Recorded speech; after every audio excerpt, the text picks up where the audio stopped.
Everyone. Welcome to our DAT IQ Weekly Market Update. Today is episode 316 for November the 19th. I'm Dean Croak, Market Analyst here, along with co-host Ched Kennedy and special guest today, Nicole Glenn from Cantor Expedite. Welcome to the show, Nicole. Great to have you back. Thank you. I love joining this show. Yeah.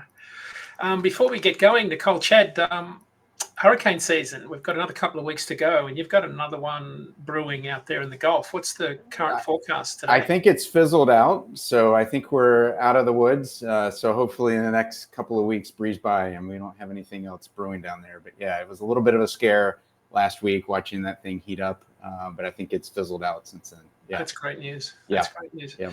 It would have made, I think, a record number of named storms for the month of November, which wouldn't have been much fun. The 1-2 punch of Milton and Helene have devastated. I was just looking at produce numbers out of Florida this morning. The USDA is reporting about 80% fewer truckloads coming out of Florida at the moment. Wow. Northbound. Normally they'd be running about 5,000 loads a week. Last week it was 1,000. Wow. So they've got a ways to go. I mean, peak season's not until May next year, so they've got some time to catch up. But it was, when the hurricanes hit, it was planting season for strawberries. Nicole, welcome. Great to have you back on. Thank you. Thank you. It's been a minute. Yeah, it has. Yeah. For those new to the show that haven't seen you as a guest before, tell us a little bit about what Cantor Expedite does. Sure. Well, first of all, I've been in this industry for now. I'm going on my 25th year. I can't believe that. But I started my company in 2017. And the emphasis of the first company, which is Cantor Expedite, has been this organic growth that's been helping customers with their time-sensitive shipments. So a lot of expedited ground, domestic air freight, a lot of first and final mile services, expedited LTL truckloads. So we're staying as a niche company, but as you can see, this company keeps going and growing, branching off by what our customers need. So it's all about communication, service, transparency to our clients, and then really helping them with that consultative approach to solve their issues and make them the supply chain heroes. Fantastic. Well, we'll bring you back in a little bit later. We've got some exciting things to talk about with some of your product innovations on the cool chain side of things. With that, we'll dive into the market update, quickly go through some of the key things we're watching this week. Spot rates, they eased slightly last week. There's still an excess of capacity that sort of dives in and out of the market when demand peaks. So, but we are maintaining a 9 cent per mile spread over last year. We were closing in on 2022 average rates a week prior, but that spread has widened to about 5 cents a mile last week. So it won't be surprising if we see, by the time we get past Thanksgiving and into the first few weeks of December, the market start to lap 2022 rates. We're getting much closer to that year than we are last year. Reefer demand is rising. Loads moved are up last week. Again, a lot of seasonality ahead of Thanksgiving. No surprise there. West Coast imports are out last week. Volumes were down about 5% month over month, but still 8% higher than last year. Los Angeles news, the Port of Long Beach, for the first time I can remember in years, edged out the Port of New York for the second place. The Long Beach report reported a record high for the month of October, the highest ever that port has seen in that particular month. Journal of Commerce Intermodal Savings Index was out last week. RES reports that the Q3 weighted average indicates about a 26% saving for intermodal contract rate carriers or shippers compared to truckload contracts. On the spot market, the savings generated on the shipper side is about 22% versus truckload. Steel production down incredibly low compared to the 5-year average. It was down about 8% month over month, sitting about 5% lower than last year. That's raw steel production as measured in tons. Compared to the 5-year average, steel production impacting flatbed carriers is sitting about 6% lower. One of the big markets that we're watching this week is Gary, Indiana. Volumes are down about 7%. In this week's market update at dat.com/market update, that'll be out this evening, we're looking at the rising energy boom in Western states, October imports, of course, in detail, cranberry season, and more on the steel market for flatbed carriers. All right, so let's start off our market update with a look at dry van load to truck ratio after 4 successive weeks of declines. The volume of load post cooled last week, down 4%. Carrier equipment capacity was mostly flat last week as measured by equipment posts on our load board. The load to truck ratio ended last week down about 8% at 3.59. And in refrigerated, of course, much lower produce volumes nationally, about 13% lower nationally. That's impacting the reefer spot market. Load posts are about 15% lower than last year as a result. Carrier equipment posts also lower last week, load to truck ratio standing at about 5.80. And in flatbed, load to truck ratio ended last week down by 12% to 11.01. Having a look at our year-over-year look at spot rates, even though the volume of loads moved was up last week, it was only up about 1%. There still was a sufficient available capacity to meet demand, resulting in a penny per mile decrease in the national average to $1.66 per mile. It's still about 10 cents a mile higher than last year and just 4 cents a mile lower than 2022. Having a look at refrigerated, the surge in reefer spot rates ahead of Thanksgiving continued last week. Loads moved were up 9% week over week. Rates were up slightly less than a penny per mile, paying carriers an average of $2.04. That's about 6 cents a mile higher than last year and sitting about 4 cents a mile also lower than 2022. In flatbed, rates dropped 3 cents a mile. National average ended last week at $1.96, erasing the prior week's gains. There was 2 weeks of gains erased last week. Even though the volume of loads moved did increase last week by about 4%, rates are sitting at about 10 cents a mile higher than last year. Or sorry, lower, higher than last year. That's correct. All right, so let's have a quick look at our forecasts. These are our short-term forecasts out 35 days. This is our new format, and you can see in blue that's the weighted 7-day rolling average of historical rates. The green is the ratecast forecast based on rate view, and that's bound by the higher and lower bands in yellow and red. So let's start with dry van. A lot of similarity to last year's forecast. Of course, pretty strong seasonality is impacting the forecast at the moment. Last year, the dry van forecast, where rates were this time last year, they're about $1.67. Ratecast forecast rates to rise about 6 cents a mile to $1.63. They actually increased by about 10 cents per mile. This year, Ratecast is expecting a 7 cent per mile increase in rates to $1.74 up until the week before Christmas. This is out to 12/21. Which should see the peak shipping activity in that week before Christmas, given that Christmas Day falls on a Wednesday this year, making it most likely a 3-week shipping month where we should see most of the activity and rate increases. In refrigerated, Ratecast is expecting rates to be essentially flat from where they are today at 204 to the week before Christmas. Right after Thanksgiving, of course, Ratecast is forecasting a drop of 9 cents a mile to the second week of December before climbing again through year end, pretty much exactly what happened this time last year. And in flatbed, Ratecast is expecting a 10 cent per mile rise over the next 4 weeks. Last year, they actually increased about 8 cents per mile, so it was pretty close to where rates ended. We're thinking that rates will end just before Christmas at about $2 per mile in flatbed. So again, strong seasonality, not a lot of surprise there. The market is behaving pretty much exactly as we'd expect it to do. So that's the spot market. Market update. Over to you, Chad, for a look at the contract rate. Yep. Thanks, Dean. So everything that Dean's covered so far has been from a broker to a carrier spot perspective. I'll cover rates from a shipper's perspective. First here we have dry van at the very top here in yellow, the spot premium ratio. This is going back to 2016. As a reminder, this measures the percentage difference between spot rates and contract rates. As these exceed over 0%, that's the sign of a tighter market. So we're still sitting at negative 8.7%. So not great news for carriers right now or brokers, good news for shippers, still getting discounts in the spot market. The new rate differential, this answers the question, what are shippers' bid results coming in at? We dipped down below 0% the week of 11/3. We had hovered just north of 0%. This is another early signal in the marketplace of tightening in the marketplace as this goes above 0%. So saw a little bit of a dip down. I looked into last week, the data that we have so far, also at negative 0.8%. So still dragging down there a little bit low on dry van. And then contract rates there at the bottom, you can see that index metric there hovering pretty flat, bouncing around a little bit. So no significant movement up in contract rates yet. So we'll go on to reefer rates. Reefer rates, we're seeing a bit of a tick up, and you'll see that here in just a minute. I'll wrap up with some rate per mile metrics and that spot premium ratio ticking up. So a little bit of trend and momentum in that metric. I think this is kind of a seasonal thing that we would expect to see as Thanksgiving and Christmas start to approach. New rate differential still at -% and contract rates still trending down a little bit. So no significant pressure yet on contract rates.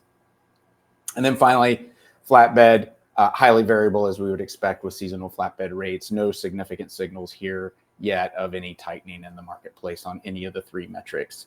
And then finally, to wrap up here with rate per mile metrics, dry van temp control or reefer, and flatbed at the bottom. You can see that reefer in the middle, that yellow trend trending up. So you're seeing that that's coming through in that spot premium ratio. So this was 2 weeks ago, a bit of a spike there. So we'll see how this plays out over the next few weeks, and we'll keep a close eye on it. That's a wrap on the contract rates. Great. Thank you, Chad. All right, so let's bring Nicole back in. Nicole, kind of a softball question just to get started, but what's new in the world of shipping LTL and expedited as it relates to, say, temp control freight? Well, I mean, from going back in time during the pandemic, we did see that there was a massive gap, right? When capacity was so tight, people were having to get crafty with their reefer LTL shipments. And so we have seen obviously that demand has changed, as you guys even just allude to with what's going on in the market. But there still is a need for solutions that are going to really help with that refrigerated world. I mean, it's constant discussions that I'm having with the shipper side that keep relaying that there's really not a lot of innovation in this spot when we're talking about smaller quantities on the refrigerated temp controlled side. We're stuck usually with the reefer LTL world, which, you know, we all know the big companies out there servicing the spot. But, you know, then shippers are still utilizing the full tractor trailer for maybe not the entirety of it. You know, they're having to go through routing guide to meet those demands on deliveries, but at the same time, you know, not able to ship pallets and product via LTL due to time restrictions or even temperature sensitivity. So we know with the reefer LTL world that there's a lot of freight put on one truck, a lot of doors opening and closing, and if you need something to be just so, you know, the shippers are at the whim of what the reefer LTL carrier can do, typically. And Nicole, what is the size and scope of this market? I think is the full truckload for hire non-dedicated market as 300 billion. I think LTL is somewhere around 70 billion. How much of that 70 billion is reefer? I would assume a small slice of it. I would assume a small slice of it as well. Okay. Chad, when I look this up, it's like I get so many different analytics that come back. I mean, even then when you're diving into the different industries that are serving the refrigerated market. So I'll see stats that are fairly large on the food side. Then you have the pharma world. So I think there's a lot of conflicting information out there to really find that tried and true, those numbers on what that really represents. And I think too of a spectrum of what temp control means. Like you can have blankets keeping things at a certain temperature. I've heard customers talk about this, and then there's using a reefer to keep it maybe frozen. Where is do you have a certain space that you play within this range?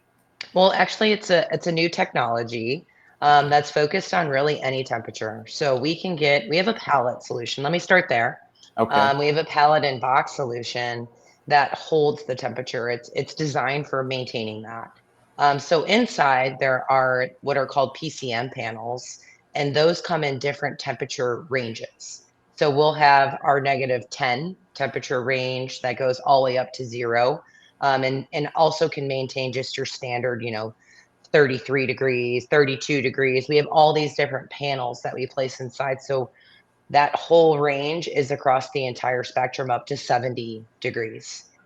So it allows that flexibility for a shipper to utilize for smaller shipments, really a tri-temp solution, because we are keeping that pallet at the designated temperature. So it's a pallet with a box on it that's controlling the temperature at the pallet level. Is that right? Basically, it's a packaging solution that has the ability for forks feet underneath it. And so you place the materials inside of it. So think of it as a large pallet box, right? Right. You're placing those materials inside of it to maintain those temperatures. And the great thing about the pallet, Chad, is that it can hold temperature up to 9 days. So Oh, wow.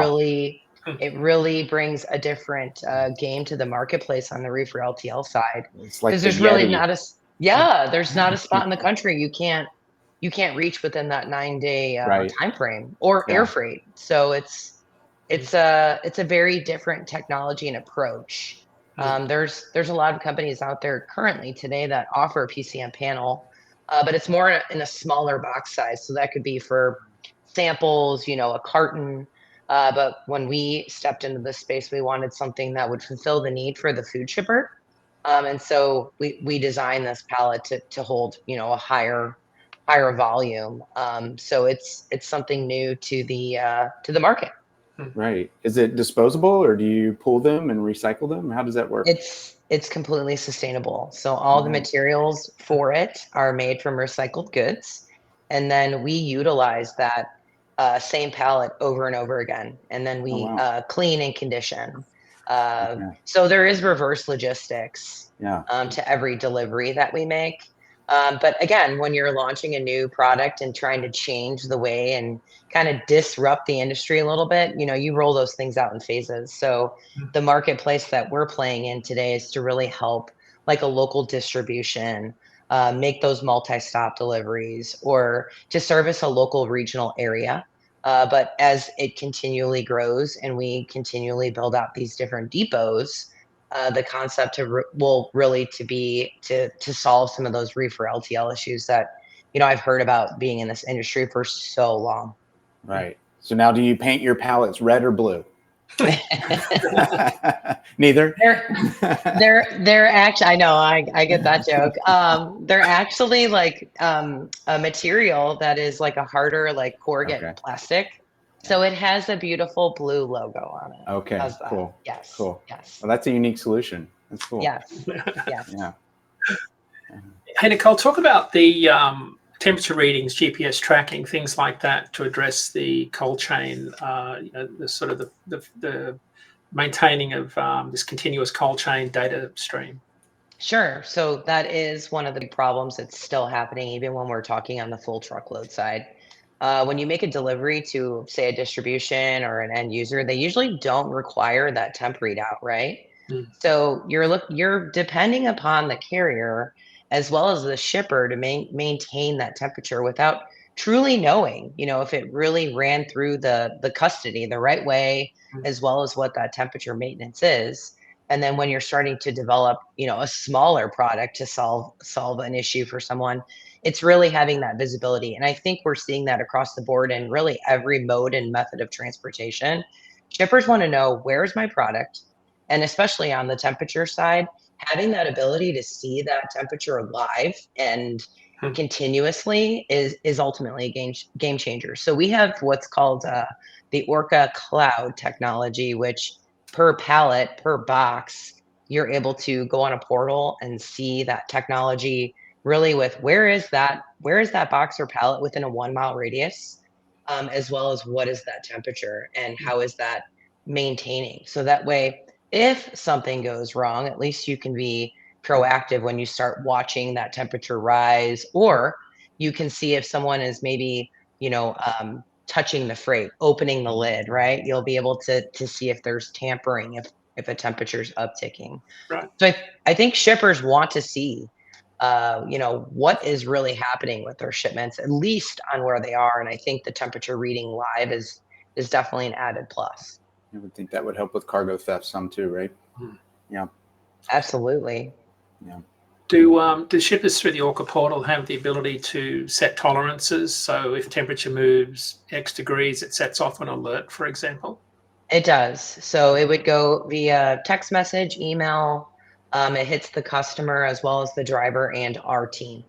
But the incident ratio, because this technology was designed for the pharmaceutical world, which we all know, pharmaceuticals can't vary like at all. So the incident ratio is 0.001, and that's usually due to someone not placing the lid on properly, just a mishandling at the loading phase. Mm. But yeah, it's definitely set to alert. So Mm. that way you can see and make an adjustment if you have to. And the great thing is, even with air freight, when we think about airlines and, we're dropping off our refrigerated goods, they have coolers at these airports. A lot of them do. A lot of the airlines do. But it may sit on a tarmac. It may sit somewhere Mm. for extended period of time, and now actually having that temperature of what's going on inside of that box or pallet Mm. just alleviates that issue on worrying in the air freight world. Like, Mm. am I back in a cooler? This skips Mm. actually even needing the cooler now. Mm. So it allows air freight to have a little bit more flexibility too Right. when you're shipping it. Is farm the majority of your business? Is that 80%, or what other commodities are you moving besides pharmaceuticals? Well, this pharma side, this company was actually, I did not design this company. It's been in existence for about 13 years, and it was all across Europe. So we've partnered with a company called Cool Chain that has focused on the pharma world, and their customer base is 100% Okay. pharmaceutical. So we are launching that into the US.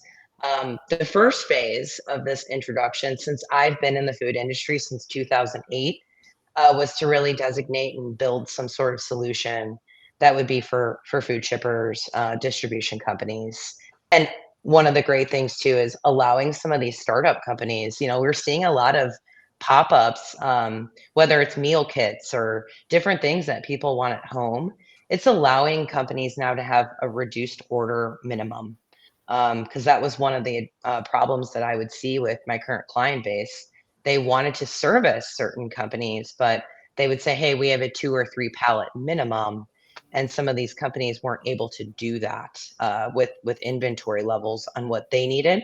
So now we're able to just handle one type or one pallet for them to obviously increase our customer sales, and then hopefully let companies grow and bloom in this space of e-commerce and getting stuff to our house. So, but mostly food, Chad, to answer your question in a Okay. long-winded answer. Yeah. Yeah, food is the focus today. Okay. Great. Yep. Well, one other quick question. The reverse logistics side, is that mostly full truckload? And if so, do you manage that yourself, or do you hire a brokerage to handle that for you? Well, with Candor Expedite being in the true transportation Yeah. brokerage, Mm-hmm. Candor Expedite handles all the transportation of the Okay. packaging. So there is flexibility for a shipper to, say, leave those on dock and let those accumulate, and then we would ship them back via truckload. But we also have the ability to, LTL that back. The pallet Okay. does break down too, so we can Oh, Mm. shrink it by 25% when we need to do the reverse logistics nice. of it. That's great. Yes. Yeah. And do they go back through a facility of yours to maybe clean them, or do they go straight back to Yes. the customer? Yeah. No, they come back to us. We clean, condition, and get them ready for Okay. the next round. Yes. Yeah. Sounds familiar. For those listening, I used to work for Chet Pallet, and Nicole used to handle some of our transportation there many years ago. Yes. Yeah. Nicole, on the material handling side, are the pallets stackable? Yes. Right. Okay. Yes. So the lid can They are. handle another one on top. Got it. Yes. The only thing is, I mean, when we are the type of clients that we're servicing, when you have, say you're going directly into stores, Mm. there's no forklift on site. So then obviously it doesn't make sense to, but it is definitely an option to do. Right. Right. Talk about what people are doing now. Like I assume dry ice is the primary means of keeping pallets cold. Is that what most are doing now? Yeah, I mean that has been the primary side of things. Obviously, they're always looking for refrigerated sprinters and straight trucks Mm. to meet those smaller shipment quantities. Still unicorn. So if anyone's listening here and you want to get into a space that is definitely needed, that reefer smaller equipment is Hmm. definitely a needed concept out there. So anything specialized with lift gates, pallet jacks that really come out of the full truckload world seem to hit this world, right? Mm. There's not a lot of refrigerated full trucks that have lift gates. Mm. Or, as we know in the marketplace, a lot of drivers are segmented to be in the no touch freight world. And so we typically come across those issues where, a first or final mile piece needs to happen, or a driver needs to touch something, or you need to bring it into a New York location where you have to go downstairs into a kitchen. Right. Those are gaps still in the supply Right. chain, and they're not a main emphasis for a lot of the companies that are out there. But I don't know what that total revenue is, but I would assume that is still a decent amount of transportation spend that's out there for these specialty delivery locations. Are you talking more van type concept, or a straight truck, maybe 6 pallets with a lift gate? What are you thinking there?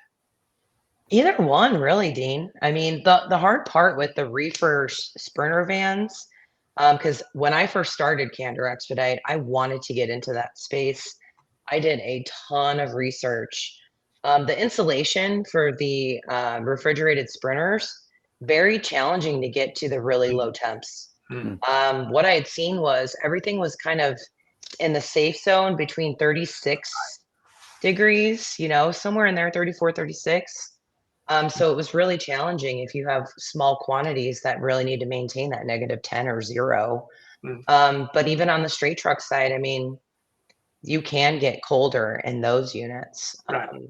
But both, really, in all reality. I mean, we see consistent requests for both. Right. Mm-hmm. So something, maybe what sort of length tray, like a box, would you say, like something that's got 6 pallet capacity would be ideal?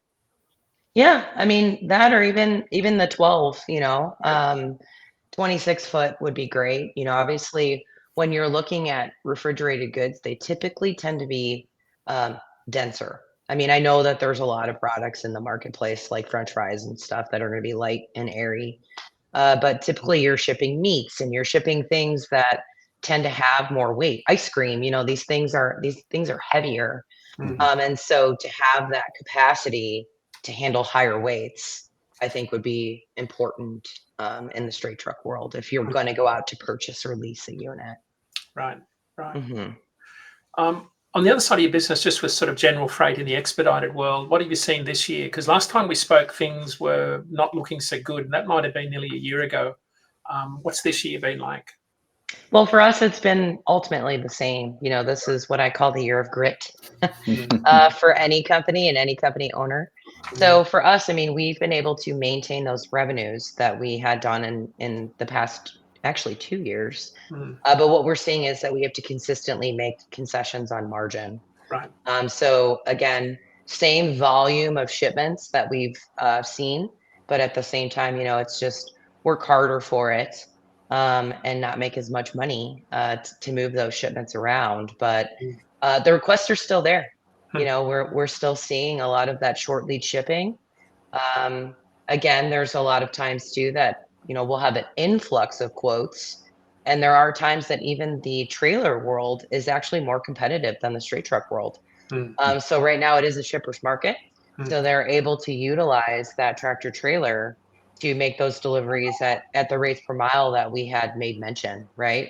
Previously in what you're speaking about. Yeah. So there's kind of a balance, on which mode, which method makes sense for a shipper. But I think them having the options to look at all the different equipment types to service is still important, and it can bring a cost savings for sure. Crystal ball outlook for next year, what are you thinking?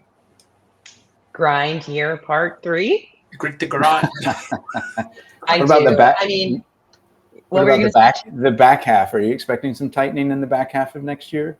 I mean, I said that about Q3 this year. I know, we all did. So now I'm walking into this one going, yeah, I'm just going to rely on Dean to tell me all the things. So, I mean, I keep reading different opinions, obviously, in the market, and I'm just equipped right now, and my company and team is equipped to understand, like, we're going to walk into this next year with that same mindset. Right. Even with, forecasting for year end, we're still anticipating to grow in revenue and do some great things. But at the same time, I don't think it's gonna change in my mind. I'm planning for the whole year to maintain the same. Wow. Grit to grind. That's like Yep. that's t-shirt worthy. I know. We have it on our wall. It Well, says hustle, the best word ever. It's on our wall at the office. nice. Yes. well, just so long as you know, I had my Candor Expedite hoodie on all weekend. I went to a couple of truck shows. Good. And, it's cold enough to bring it out of storage, but grit to grind is fantastic.